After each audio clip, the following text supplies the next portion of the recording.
नमस्कार।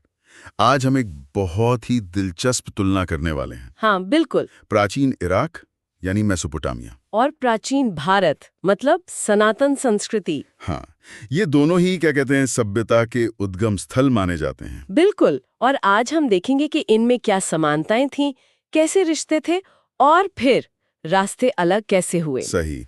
और हमारी जानकारी का आधार क्या है, मतलब स्रोत? हमारे स्रोत मूलतः शोध है, रिसर्च पेपर्स, जो इन इलाकों के प्रागैतिहासिक धर्म, उनकी ज्ञान प्रणालियां, अच्छा, व्यापार और बाद में जो बड़े बदलाव आए उन पर केंद्रित है। तो लक्ष्य यही है कि इनकी साझा जड़ें और फिर जो अलग-अलग यात्राएं रहीं उनको समझें। हाँ, बिल्कुल।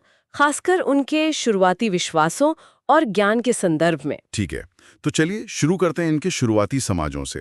इराक की बात करें तो वहाँ उबैद और उरुक संस्कृतियां थीं, लगभग 5900 ईसा पूर्व। हाँ, उबैद और फिर उरुक करीब 5900 से 3100 ईसा पूर्व।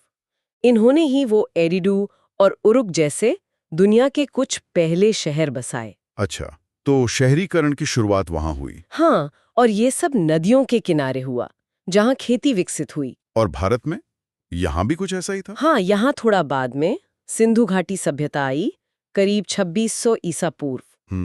और उसके बाद फिर वैदिक संस्कृति। यहाँ भी हमें एकदम सुनियोजित शहर मिलते हैं, सामाजिक संरचनाएं दिखती हैं। नदियों का महत्व यहाँ भी था। तो मतलब पैटर्न काफी मिलता जुलता है। बिल्कुल, शुरुआत में तो काफी समानताएं हैं। और अगर धर्म की बात करें, क्या उसमें भी ऐसा ही था? हाँ, काफी हद तक। दोनों जगह शुरुआत में बहुदेववाद था, मतलब अनेक देवी देवता। प्रकृति पूजा, जैसे नदियां, पहाड़। हाँ, नदियां, पहाड़, सूरज, चांद, इन सब की पूजा। मेसोपोटामिया में जैसे अनु, एनलिल, एनकी, इनाना थे, जी। वैसे ही प्राचीन भारत में इंद्र, अग्नि, वरुण, सूर्य जैसे वैदिक देवता थे। ये तो कमाल है। और मैंने पढ़ा कि कुछ प्रतीक भी बिल्कुल एक जैसे थे, जैसे स्वास्तिक। हाँ, ये बहुत दिलचस्प है। स्वास्तिक का निशान मेसोपोटामिया के समारा कटोरे पर मिला है, जो करीब 4000 ईसा पूर्व का है। 4000 ईसा पूर्व।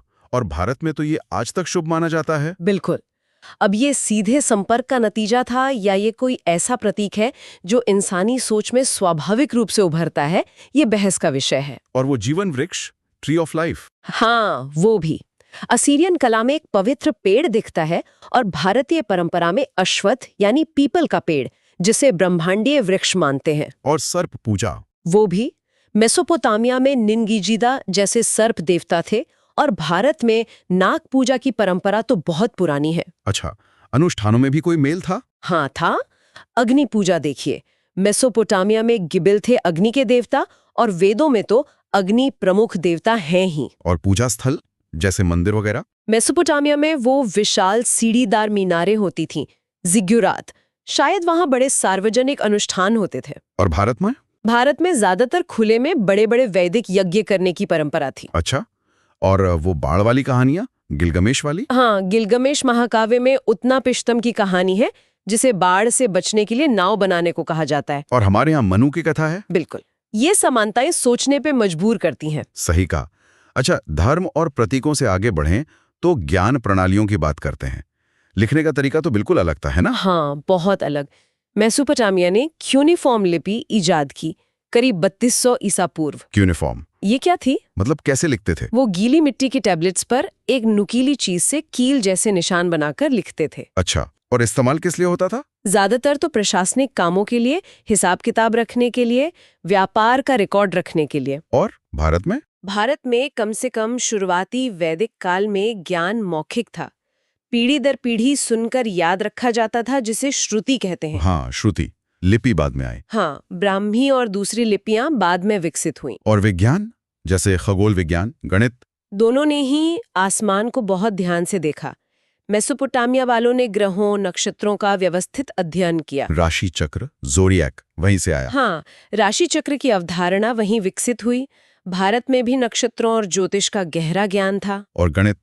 मेसोपोटामिया में वो बेस 60 वाली प्रणाली थी, जिसका असर आज भी है, जैसे हम समय या कोण मापते हैं, और ज्यामिति का व्यवहारिक उपयोग करते थे। और भारत में? भारत में शुल्ब सूत्र हैं, जिनमें यज्ञ वेदी बनाने के लिए बड़े सटीक ज्यामितीय नियम दिए गए हैं।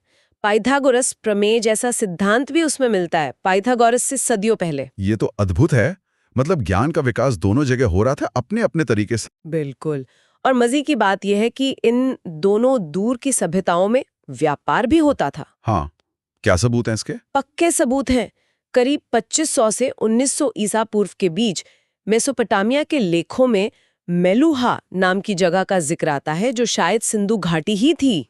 अच्छा, मेलुहा। हाँ, सिंधु घाटी से कार्नेलियन के मोती, हाथी दांत, लकड़ी, ये सब मेसोपोटामिया जाता था। और वहां से ऊन, अनाज, कपड़े वगैरह यहाँ आते थे। और तो और मेसोपोटामिया की कुछ मोहरों पर सिंधु घाटी के खास कुबड़ वाले बैल या भैंसों के चित्र भी मिले हैं। तो मतलब अच्छा खासा लेन देन था। हाँ, संपर्क था। लेकिन इतनी समानताओं और संपर्कों के बाद भी आखिर में रास्ते इतने अलग क्यों हो गए? इसका मुख्य कारण शायद बाद के धार्मिक परिवर्तन रहे। जैसे? इराक वाले क्षेत्र में पहले ईसाई धर्म आया, पहली दूसरी सदी में। फिर 7वीं सदी में इस्लाम का प्रभाव बहुत तेजी से बढ़ा। हाँ, एकेश्वरवादी धर्म। हाँ, इन धर्मों ने धीरे धीरे पुरानी जो बहुदेववादी परंपराएं थीं, उनको लगभग विस्थापित कर दिया। हालांकि कुछ प्राचीन समुदाय आज भी हैं, जैसे यजीदी या मंडियन। जबकि भारत में यहाँ भी तो ईसाई और इस्लाम धर्म आए। हाँ, आए। लेकिन यहाँ जो सनातन धर्म था, जो बाद में हिंदू धर्म के रूप में विकसित हुआ, वो बना रहा। उसने बाहरी प्रभावों को भी अपने अंदर समाहित किया, खुद को बदला, ढाला। मतलब यहाँ निरंतरता बनी रही। बिल्कुल। तो हम यही देखते हैं कि शुरुआत में दोनों महान सभ्यताओं में वाकई गहरी समानताएं थीं, प्रतीकों में, रस्मों रिवाजों में, ज्ञान में भी। हो सकता है ये पुराने संपर्कों की वजह से हो, या फिर दुनिया को समझने के इंसानी तरीके ही ऐसे हों। शायद दोनों बातें हों, लेकिन बाद की जो ऐतिहासिक घटनाएं हुईं, खासकर बड़े धार्मिक बदलाव, उन्होंने रास्ते बिल्कुल अलग कर दिए। हाँ, इराक में पुरानी परंपराएं लगभग खत्म हो गईं या बहुत सीमित रह गईं, जबकि भारत में वो किसी न किसी रूप में चलती रहीं, बदलती रहीं, विकसित होती रहीं। सही कहा। और ये हमें एक बहुत गहरे सवाल पर लाके छोड़ता है। वो क्या? कि आखिर वो कौन सी चीजें हैं? क्या वो भूगोल है, या समाज का ढांचा है, या बाद में आने वाले मजबूत विश्वास हैं, जो किसी सभ्यता के हजारों साल पुरानी सांस्कृतिक जड़ों को जिंदा रखते हैं, या फिर उन्हें पूरी तरह बदल देते हैं? हाँ, ये सोचना बहुत दिलचस्प है कि इतिहास, मान्यताएं और शायद किस्मत भी, ये सब मिलकर किसी सभ्यता की विरासत को कैसे बनाते या बिगाड़ते हैं। धन्यवाद।